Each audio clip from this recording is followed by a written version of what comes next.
ایک لفظ ہمارے صوفیاء میں سالکین طریقت میں بڑا معروف ہے، اس کو کہتے ہیں فیض۔ فیض دینا، فیض لینا۔ بعض تصوف کے مخالفین لفظ فیض پر اعتراض بھی کرتے ہیں کہ وہ کیا ہوتا ہے۔ نبی پاک سید عالم صلی اللہ تعالی علیہ وآلہ وسلم کی سنت اور شریعت میں اور دین میں اس کا پورا ایک مقام ہے۔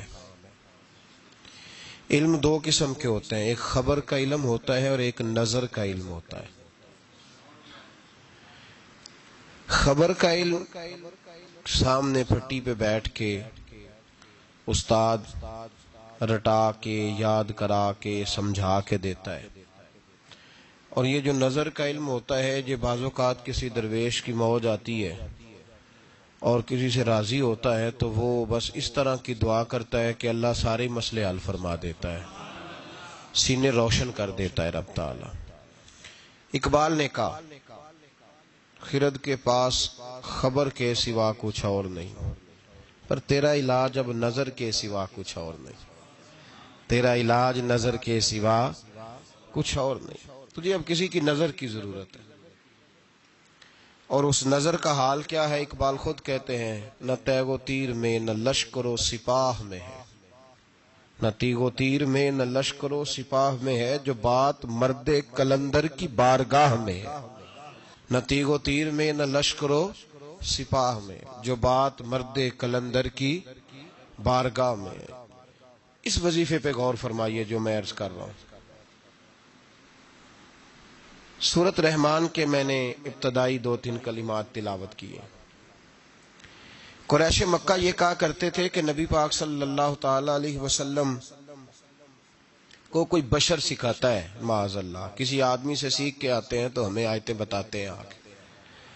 اللہ کریم نے فرمایا الرحمن علم القرآن، فرمایا کوئی بشر نہیں سکھاتا، رحمان خود انہیں قرآن سکھاتا ہے۔ رحمان نے خود قرآن سکھایا۔ خلق الانسان، اور پھر میں نے اس انسان کامل محمد عربی کو پیدا فرمایا ہے۔ حضور امی ہے۔ امی کا معنی معاذ اللہ بعضوں نے اپنی قرآن پاک کے ترجمے کیے تو امی کا معنی ان پڑھ کر دیا ہے، حالانکہ امی کا معنی ہے بغیر پڑھا ہوا،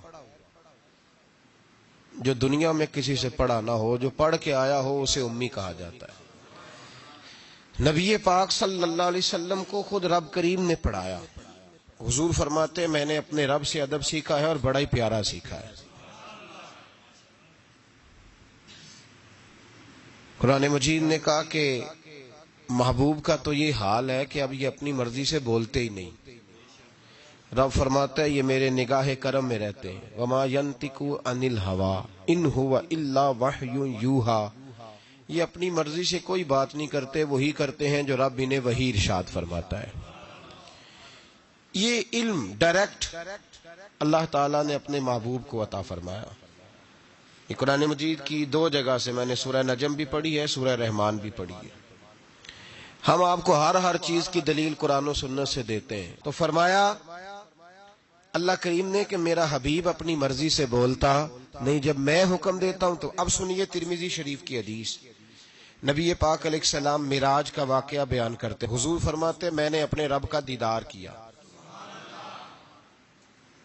اور رب تعالیٰ نے اپنا دست قدرت، اللہ نے اپنا دست قدرت، دست مبارک، حضور فرماتے رب نے، اللہ نے اپنا دست قدرت میری پشت پہ رکھا اور میں نے اس کی ٹھنڈک سینے میں محسوس کی۔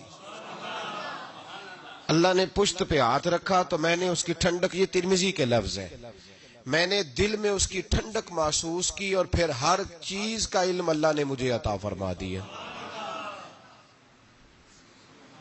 یہ مطلب ہے تھاپڑے نال بھی علم لبدا ہے، تھپکیوں سے بھی علم۔ کیا میں نے ترمذی شریف کی حدیث عرض کی ہے؟ کتاب کا نام یاد رہ جائے گا؟ اس کا مطلب ہے علم صرف اسے نہیں ملتا جو پھٹی پہ آ کے بیٹھتا ہے، دارابا یاد کرتا ہے، تھپکیوں سے۔ حضور فرماتے ہیں رب کریم نے میری پشت پہ ہاتھ رکھا، میں نے اس کی ٹھنڈک دل میں محسوس کی، اور پھر میں نے جان لیا ہر چیز کا علم، اور میں نے ہر چیز کو پہچان بھی لیا۔ اب یہ وہ خاص فیض ہے، خاص یہ کام معراج کی رات ہوا، خلوت میں، تنہائی میں، اکیلے میں اللہ تعالیٰ نے اپنے حبیب کو خاص علوم عطا فرمائے۔ اب نبی پاک نے یہ علم، یہ اس کو کہتے ہیں سینہ بسینہ علم، یہ منتقل ہوتا ہے، یہ آگے تقسیم ہوتا ہے۔ نبی پاک صلی اللہ علیہ وسلم نے کہیں بھی کنجوسی نہیں فرمائی معاذ اللہ تقسیم کرنے۔ حضور علیہ السلام نے فرمایا اللہ تعالیٰ نے میرے سینے میں جو کچھ رکھا تھا میں نے نکال کے ابو بکر کے سینے میں رکھا ہے۔ پھر فرمایا یہ جو علی ہے نا، اگر میں شہر ہوں نا علم کا تو علی اس کا دروازہ ہے۔ گویا میں نے اللہ کی دی ہوئی معرفت کا جو مکان بنایا ہے تو میں نے دروازہ مولا علی کو بنایا ہے، جو علی سے پیار کہے گا وہی آ کے مجھ سے فیض پائے گا۔ انا مدینۃ العلم وعلی بابھا۔ تو حضور نے اپنے غلاموں میں وہ علم بانٹا، نبی پاک نے اپنے غلاموں میں وہ علم بانٹا۔ حضرت عمر نے خواب دیکھا، کہا یا رسول اللہ میں نے خواب دیکھی ہے، آپ دودھ پی رہے تھے اور دودھ کچھ بچ گیا تو آپ نے مجھے دیا ہے، اس کا کیا مطلب ہے؟ تو حضور نے فرمایا میں نے تجھے اپنے علم کا فیض عطا فرمایا ہے، میں نے تجھے اپنے علم کی برکت دی ہے۔ دودھ سے بھی علم آتا ہے جی، دودھ سے بھی علم آتا ہے۔ لوگ تو کہتے ہیں تسی پھوکاں دے لگے ہو، بھائی دودھ سے بھی علم آتا ہے۔ حضور فرما رہے ہیں کہ میں نے بچا ہوا دودھ تجھے دیا ہے۔ کسی نے حضرت علی سے کہا تھا کہ علی، جناب علی نبی پاک صلی اللہ علیہ وسلم کے وصال کے بعد نا معرفت کھولنے لگے تھے، یوں سمجھ لیں کہ جب تک حضور کا وصال ظاہری نہیں ہوا تھا تو اتنا کھول کے نہیں بولتے تھے، جب وصال ظاہری ہو گیا تو اب جو آدمی بھی کوئی چیز پوچھتا تھا مولا علی شیر خدا کھول کے بتایا کرتے تھے۔ تو کسی نے کہا علی اب جو انشراح صدر ہم دیکھ رہے ہیں، اب جو سینہ کھلا ہوا دیکھ رہے ہیں، پہلے یہ رنگ نہیں تھا، میں تو کہوں گا ادباً خاموش تھے۔ بڑوں کی مجلس میں ادباً بھی بہت سارے کام نہیں کیے جاتے، ادباً خاموش تھے، لیکن حضرت علی نے وجہ بتائی۔ آپ فرمانے لگے جب میں نے نبی پاک کو غسل دیا نا وصال کے بعد، تو محبوب پاک علیہ السلام کے ابرو مبارک پر، پلکوں پر، ابروؤں پر پانی کے تھوڑے تھوڑے قطرے تھے۔ تو شیر خدا فرماتے ہیں پہلے میں نے سوچا کہ میں کسی کپڑے سے پونچھ دوں، پھر میں نے کہا علی تیرے ہاتھ تو نعمت آ رہی ہے۔ فرماتے ہیں میں نے گردن کو جھکایا اور وہ میں قطرے چوس گیا، بس وہ اندر جاتے گئے ہیں اور دروازے کھلتے گئے ہیں۔ اب ذرا غور کرو میری بات پہ، قطروں سے بھی علم آتا ہے۔ ہمارے ہاں نا اگر فیض دینے کا رواج نہیں تو لینے کا بھی کوئی نہیں۔ ہمارے ہاں طویل شوید لینے کا رواج ہے، دعا شعا کرانے کا رواج ہے، اپنے مسئلے بتانے کا رواج ہے۔ فیض لینے کا جو فیض ہے نا، فیض خرد کے پاس خبر کے سوا کچھ اور نہیں، تیرا علاج نظر کے سوا کچھ اور نہیں، کچھ اور نہیں۔ یہ جو ایک صحابی ہیں حضرت وابسہ رضی اللہ تعالیٰ، مسند امام احمد بن حنبل میں موجود ہے، فرماتے ہیں کہ میں اپنے گھر میں بیٹھا تھا تو میرے دل میں ایک چیز آئی، خیال آیا کہ میں حضور سے پوچھوں نا جا کے بلا، دل میں، زبان سے نہیں میں نے ادا کیا، دل میں خیال آیا کہ میں آج حضور سے جا کے پوچھوں نا کہ نیکی کیا ہوتی ہے اور شر کیا ہوتا ہے۔ فرماتے ہیں یہ ارادہ کر کے میں مسجد میں چلا گیا، تو مسجد میں پہنچا تو جماعت ہو گئی تھی۔ یہاں ایک روایت یوں ہے کہ جماعت میں شامل ہو گیا پر جگہ مجھے پیچھے ملی۔ آپ فرماتے ہیں نبی پاک صلی اللہ علیہ وسلم نے فرمایا ادن منی یا وابسا، نماز کے بعد فرمایا وابسا یار قریب آ جا۔ حضرت وابسا کہتے ہیں میں قریب آ کے بیٹھ گیا تو حضور نے فرمایا ادن منی یا وابسا، چل وابسا تھوڑا اور قریب آ جا۔ کہتے ہیں میں دوسری تیسری صف میں تو فرمایا ادن منی یا وابسا، چل یار تھوڑا اور نیڑے آ جا۔ فرماتے میں اتنا قریب گیا قربان جاؤں میرے گھٹنے حضور کے مقدس گھٹنوں سے مس ہونے لگے۔ تو نبی پاک صلی اللہ علیہ وسلم نے فرمایا کیسے آئے ہو؟ میں بھی چپ ہی تھا۔ حضور نے فرمایا کوئی بات پوچھنے آئے ہو نا، کوئی بات پوچھنے آئے ہو؟ عرض کی حضور ہاں۔ کہتے میں نے دل میں سوچا تھا، زبان پہ تو لفظ ہی نہیں تھے۔ نبی پاک نے فرمایا میں نہ تجھے بتاؤں تو کیا پوچھنے آیا تھا؟ تو کہے تو میں نہ تجھے بتاؤں، کہو تو راز حیات کہہ دوں، حقیقت کائنات کہہ دوں۔ وہ بات کہہ دوں جو پتھروں کے دلوں کو بھی پاش پاش کر دے؟ کر دوں بات؟ عرض کی محبوبہ اگر آپ کہہ دیں پھر تو موجے لگ جائے نا، پھر تو کیا بات ہے اگر آپ کہہ دیں۔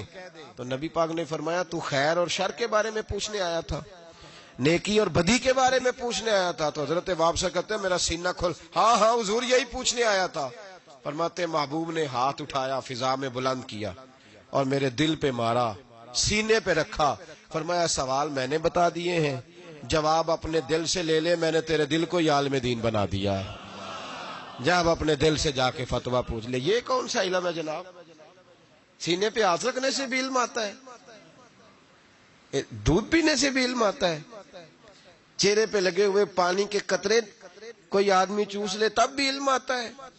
خرد کے پاس خبر کے سوا کچھ اور نہیں، تیرا علاج نظر کے سوا کچھ اور نہیں۔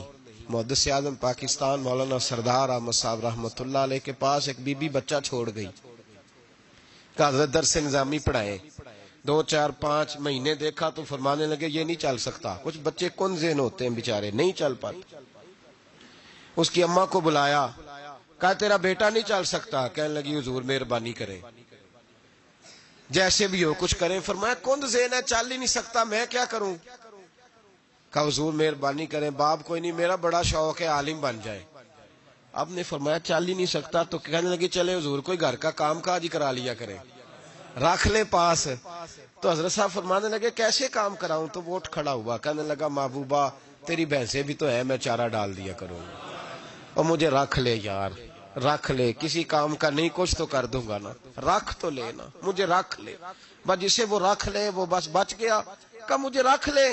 حضرت نے فرمایا چل ٹھیک ہے، میں تجھے معقول نذرانہ بھی دوں گا، معاوضہ بھی۔